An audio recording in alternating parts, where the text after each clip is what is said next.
嗨，大家好，我是坦平树，今天是2025年8月18号。这一期咱们聊一聊亮正歌最近亮正的比较多就在不久前呢，这个广西出了一个亮正节。这个亮正节的事刚过去，这个舆论还意犹未尽。现在又出来一个叫亮正歌但是他们亮的正不一样亮正节亮的是执法正，代表的是权力，有点像亮剑。但是这个亮正歌呢，它亮出的可不是执法正它亮出的是贫困正。我是穷人，对吧？他这个亮正是希望免于处罚。我穷，我没钱，这到底怎么回事呢？这个事情发生在河南临颍县。这个事情还要到2025年2月11号当天下午13时53分这个28岁的王某驾驶蓝色小米轿车，大概就是那个苏7吧，沿临颍县滨河路由西向东行驶，行至临颍县滨河路与金七路交叉口东约300米处，贸然越过黄石线，强行超车，与对向而来的白色本田轿车发生碰撞，两车碰撞产生的碎片又与现代这个白色轿车发生撞击，造成3车不同程度受损。这个事故导致4人死亡，2人受伤。这个事故责任认定书写道经鉴定，事发时王某车速达到133到134千米每小时，白色本田轿车由东向西正常行驶，两车避让不及，发生剧烈碰撞。王某的行为违反道路交通安全法第43条，同车道行驶的机动车后车应与前车保持足以采取紧急制动措施的安全距离。然后有下列情形之一的不得超车：与对面来车有会车可能的，以及河南省道路交通安全条例第25条第2款，同方向画有2条以上机动车道的这个道路无限速标志标线的，城市道路最高时速不得超过70公里，封闭的机动车专用道和公路最高时速不得超过80公里，低速载货汽车、2轮汽车、拖拉机、电瓶车、轮式专用机械车、正3轮摩托车、轻便摩托车在道路行驶时最高时速不得超过30公里之规定。所以判定王某负事故全部责任，负全责这个本田轿车的驾驶员死者陈某，他的母亲向华商报大风新闻记者说他说事发时本田车内坐了6个人，分别是司机陈某以及他一家3口还有陈某妻子的姐姐，也就是他的妻姐，以及他姐姐的2个孩子。所以这个本田车里面是3个大人3个儿童。这个司机陈某的母亲他对记者说他说我知道车里坐6个人不对，我一家不是完美受害者，看在年仅1岁多的孙女失去了父亲，母亲重伤仍在救治的份上，请大家不要因此网暴我们。这个陈某的母亲有些担忧，和记者说事故认定时交警说了事故原因和超载无关。这个倒也是他虽然那个轿车里面坐了6个人，但核载应该是5个人，一般的轿车他坐了6个人，但是这个事故跟他坐6个人没关系，一码是一码。这个事故发生后一直是对方保险公司和我们家属处理此事，总共赔偿320万，但肇事司机却始终称自己没有钱。陈某说也就是那个本田轿车司机的母亲说8月15号陈某向记者称，前不久当地检察院已对王某提起了刑事诉讼，法院开庭审理，还未宣判。这个陈某说说这半年来我们家属给交警队、检察院、法院递交过希望严惩王某的请愿书，希望可以以危害公共安全罪严惩驾驶员王某。陈某说但前几天对他刑事部分进行审理时，我们作为旁听才知晓是按照交通肇事罪进行审理。更让人气愤的是，法庭上对方亮出了他们村上以及乡镇开具的贫困证明，就是亮正亮正哥亮出了他的贫困证。他的代理律师竟然说肇事司机是贫困家庭，希望从轻处理。因陈某的儿媳正在治疗，该案还未开始民事诉讼。这是华商报大风新闻报道，大家可以看个视频2025年2月11日，河南临颍县发生一起重大交通事故。28岁男子王某驾驶小米轿车，在滨河路以133公里每小时的时速逆行超速强行超车，与对向正常行驶的本田轿车相撞，致本田车内4死2伤。事故责任认定书显示，王某负事故全部责任。事故发生后，王某赔偿320万元。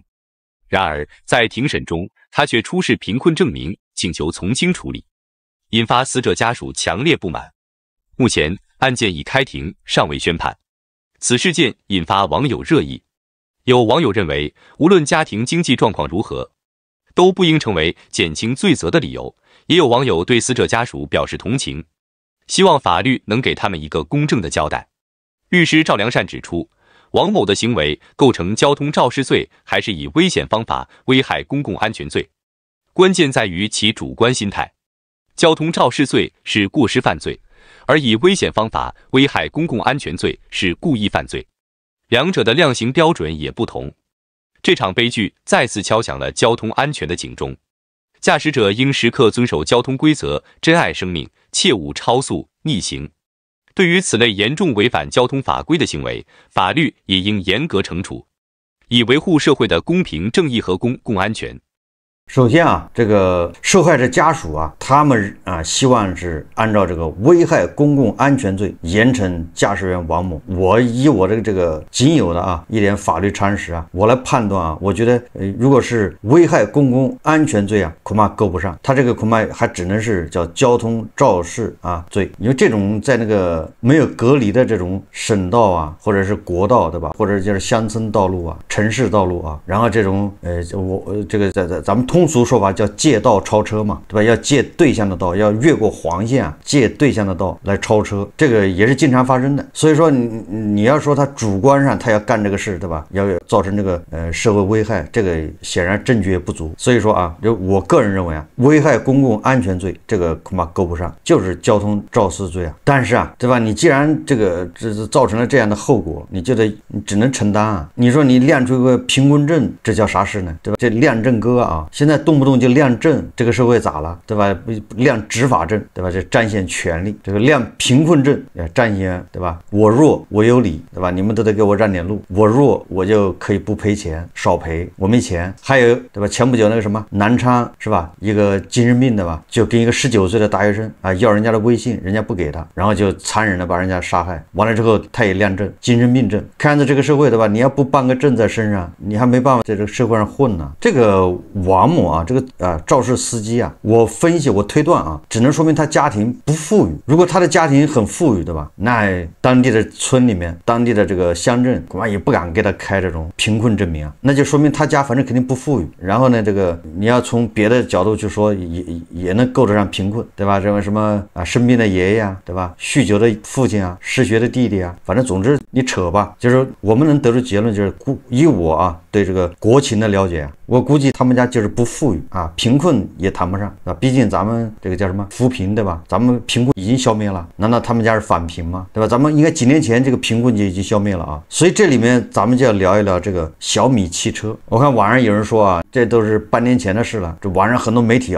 都是写小米汽车说130公里的速度引发车祸等等，反正都带上了小米这个品牌。这个我在想这也不能怪媒体说要蹭这个小米的流量，通过这个王某某，对吧？亮出贫困证，我对小米这个营销这就更加佩服。也就是大家就是脑子里有个画像，就是小米到底把车卖给谁了？小米每次，对吧？他那互联网营销，他那新车一发布，1个小时2小时，对吧？20多万的车一下就整个1年的销量就没了。也就是到底谁，对吧？也就是我们那个印象中这个经济形势不太好，拿20万去买车的，这不是一般人。完了之后还能在，对吧？1个小时之内就有这么多人，多少万人，20万人，对吧？或者多少万人去买小米的车，然后我们就不禁要问呢，这都是谁什么样的人买小米的这么有钱，疯了一样，对吧？你现在交钱，1年以后提车，这都是一些什么人呢？所以通过媒体报道就慢慢的这个小米汽车的这个消费群体这个画像，它就在我们的脑海里出来了这个画像不太好。你要说这个交通事故，什么车都会遇到，对吧？实际上跟车的品牌关系不大，那为什么大家都喜欢把这个带上小米汽车呢？所以说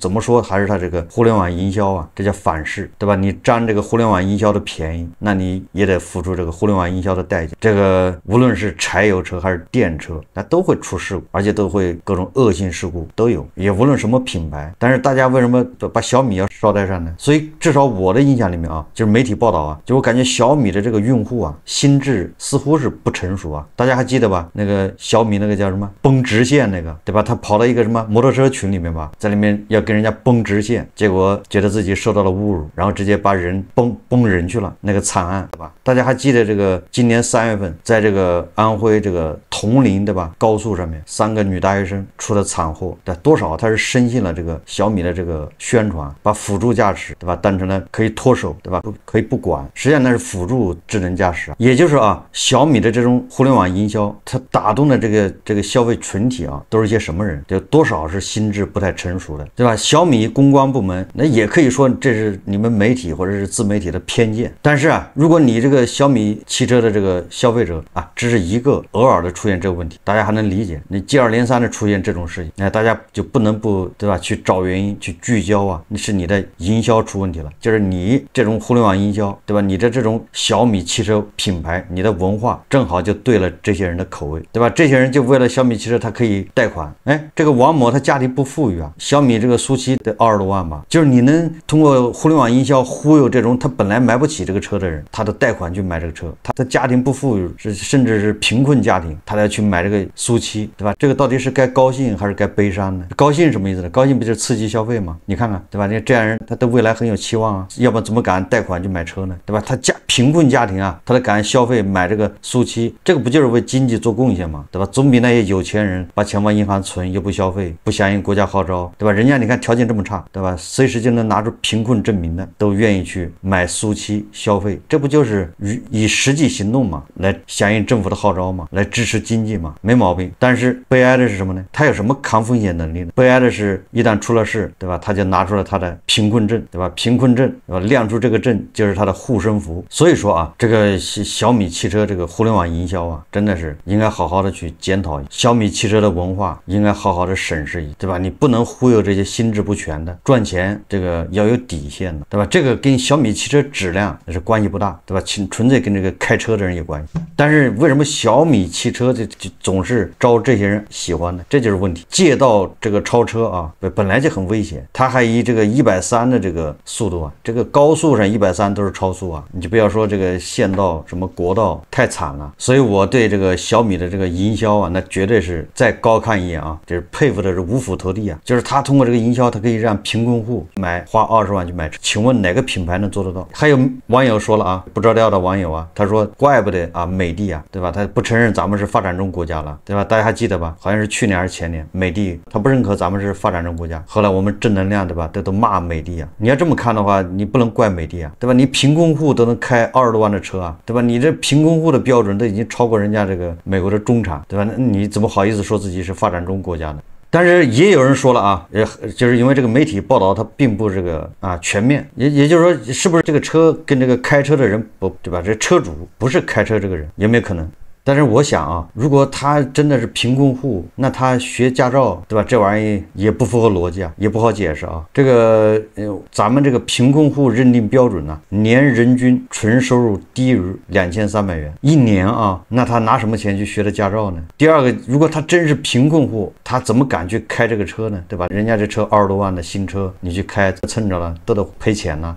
对吧？最后要说的就是咱们形形色色的这个证件管理，这是一门大学问了，对吧？执法证、贫困证、精神病证，各种证，每个证都是一个护身符啊，都是一种权力的象征啊。这些证怎么管理，怎么监督，对吧？这个广西的亮证节到现在官方也解释不清楚，那个证，对吧？真的是他就第一次亮吗？也就是他是第一次亮这个证吗？是这个亮证节情急之下亮的，对吧？这个王某开小米汽车的啊，亮出的是贫困证，还有人亮出的是精神病证，这些证件怎么管理？什么样的人能开出这样的证？但是大家再想一想啊，这个那个协和医学院的4+4，对吧？那个董某某啊，他在北京科技大学那个成绩可以随便改，论文可以随便抄，对吧？成绩随便改，他的这个什么学位证，对吧？各种证想办就办。所以说这个贫困证啊、精神病证，估计也是对吧？